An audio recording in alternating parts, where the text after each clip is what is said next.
Ontario is really, really nice. There's a bunch of cool stuff here. I've seen wetlands and waterfalls and rivers. I've seen how in the spring a certain area can be totally just dry and beige, and later it just erupts into green, lush awesomeness. I've also seen a sign that said Bears Active. That was pretty scary. My favorite place to spend time, though, is around the Rouge National Urban Park.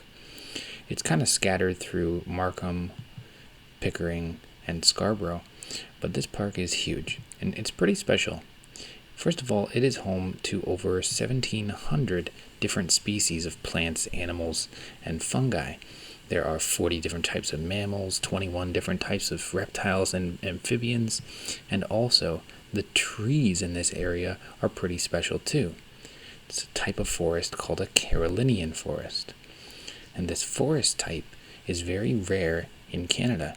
In fact, only 1% of all of Canada is this type of forest. And I have had a lot of fun exploring it and finding some of the living things that are there. And I'd like to show you what I found.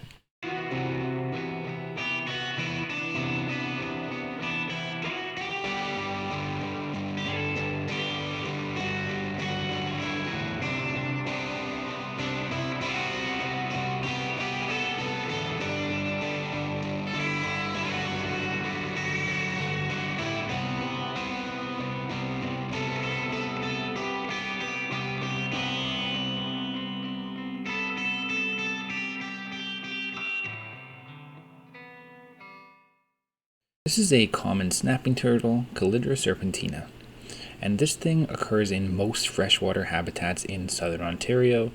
It'll inhabit wetlands, rivers, ponds, even ditches. And unlike other turtles in Ontario, it has a pretty small shell for the size of its body.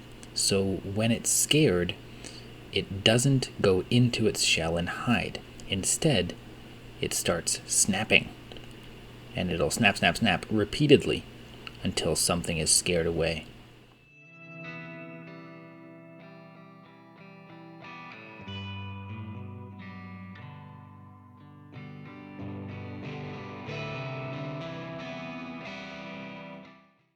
Now we have this guy, the eastern chipmunk, Tamias striatus. These guys love the forest because there's plenty of hiding spots. They are omnivores. They eat fruit. Wait, where you going? I was just over here. They eat fruit, nuts, seeds, and mushrooms, and sometimes they eat bird eggs and earthworms as well. A fun fact about these guys, their burrow is lined with fluffy seeds and leaves and grasses, and sometimes in the winter, they get covered by a meter of snow, and in the spring, they have to dig out of it. I was pretty spooked when I saw this guy. You see him there? It's a raccoon. Raccoon is a pretty common pest in an urban area, but they do actually prefer to live in heavily wooded areas like this forest. They are usually active at night, so I kept my distance away from him. But they're very adaptable. They are omnivores, they'll eat anything, including your garbage. Whenever I reach an open area and I look up, I always see these large birds. I wondered what it was, but I was way too far away to see any detail. So it is either an American kestrel, bald eagle, broad-winged hawk, Cooper's hawk, golden eagle, merlin, northern goshawk, northern harrier, osprey, peregrine falcon, red-tailed hawk, red-shouldered hawk, rough-legged hawk, sharp-skinned hawk, or a turkey vulture. I also had this caterpillar crawling on me, and he was pretty cool. It's a gypsy moth caterpillar. Fluffy. Special thanks to our sponsor, the sun. Hello there, Mr. Plant. How do you get your energy? Mr. B, yes, you there. Yes, you. Where do you get your energy from? Hey. Hey, you. Turtle. Talk to me. Birds. Where do you... No, don't fly away. No, where do you get your energy from? Snake, where are you? Oh, you're leaving.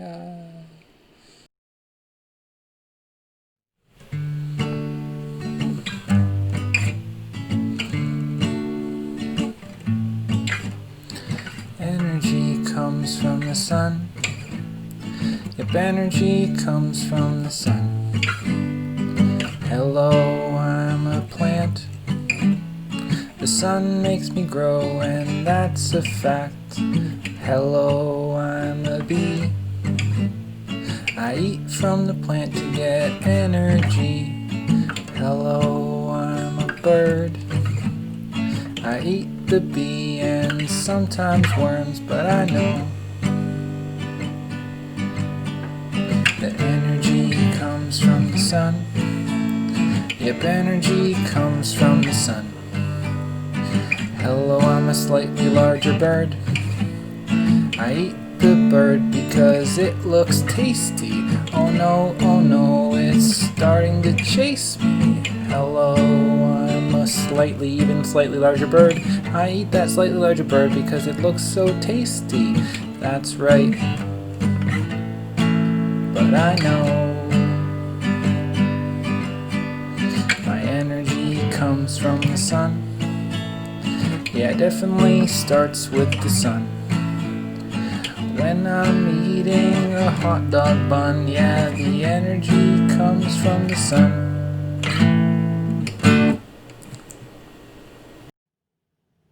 Energy comes from the sun.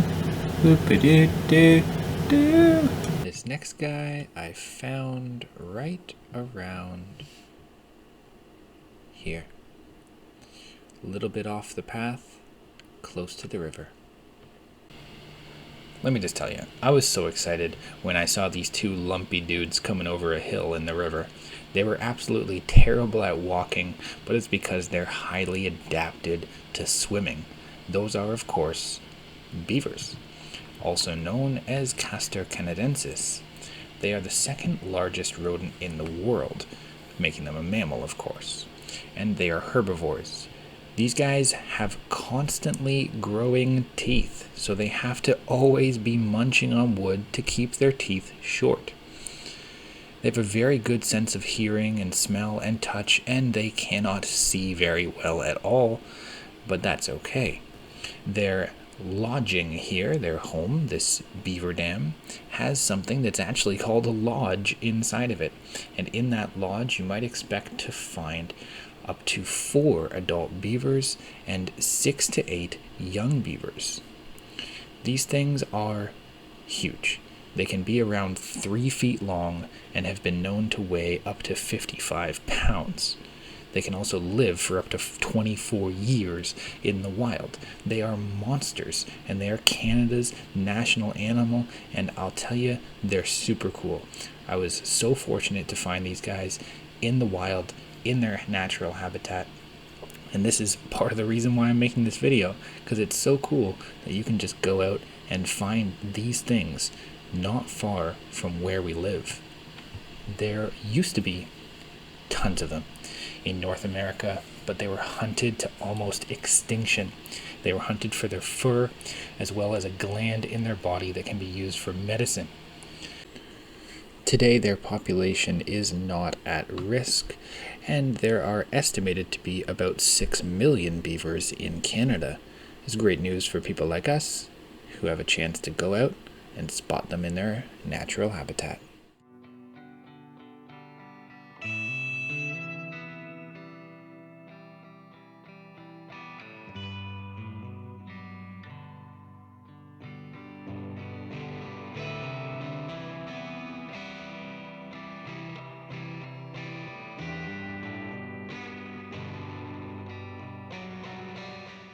This optional summer task brought to you by chemical reactions. So that means that the carbon dioxide that's in here, I can pour it out.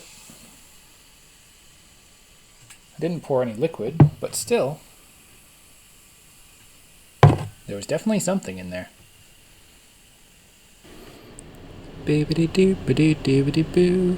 Do-boo-boo-doo-boo. Measurement is kinda important. Meh.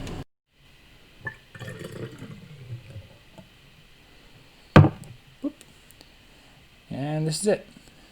It's gonna fill up for a while. It feels very hot. And I'm gonna just bring my camera over to show you The oozy goodness. So, guys, I've been having fun out there. So, I thought I'd give you this optional task, something to talk to your parents about. Basically, what you need to do is head outside and record a video, kind of like what I've been doing. But every time I make a video and I'll point my camera around, I'll see tons of stuff. Many different plant species, sometimes tons of different insects or mammals or birds. And a lot of the time when I see them, I have no idea what species it is. And if you feel the same way, then you're not alone. Many of us don't know that much about the local environment or the local biodiversity, the local habitats, what stuff lives around here. And I've shown you a few things in here, and obviously I did some research about them. But you can do the same thing. So I'm going to give you some instructions on how to do that, but it is just an optional task, something to keep in mind in the summer if you love nature or if you want to start exploring the nature that surrounds us. So let's just watch this little bit of a clip about how to do this, and then I encourage you to get out there and try it yourself. I saw this turtle, but it wasn't a snapping turtle. I didn't really know what it was. I watched it for a little bit, tried to get as close as I could, saw a big tail, and I saw its shell pretty clearly. As I was watching it, this gigantic fish just came out of nowhere, and I tried to catch it, but I just caught it for just a moment. There it is. But it was gone.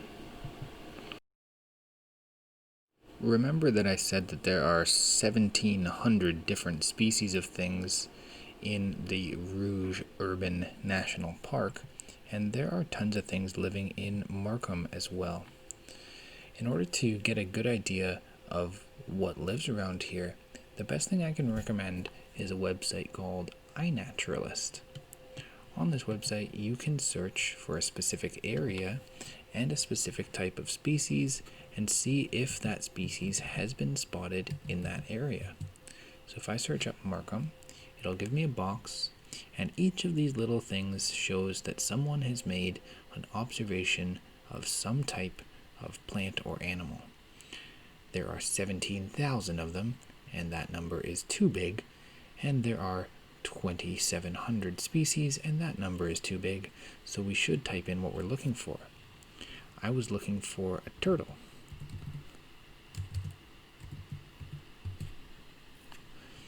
And now I can see all the different species of turtles that were spotted, and it's much less. So let's just take a look at this list that pops up. There's painted turtles and snapping turtles, as well as a common slider. After a little bit more research, I determined that the turtle that I was looking for was a painted turtle. That's the kind that I saw in the river. And if we click on the picture, we can see that it looks pretty similar to the one that I saw swimming. Now, finding specific species is difficult. It can take tons of time. In fact, I never even found out what that fish was in the video. But that's okay because I gave it a shot, and while I was researching it, I did learn a lot about some other fish that are living around in the river. I just couldn't figure out which one was which. Anyways, this is a fun thing that you can try. You can try taking the video outside, see what you can find, and then bring it home and start checking out the different species that you see there. Have fun.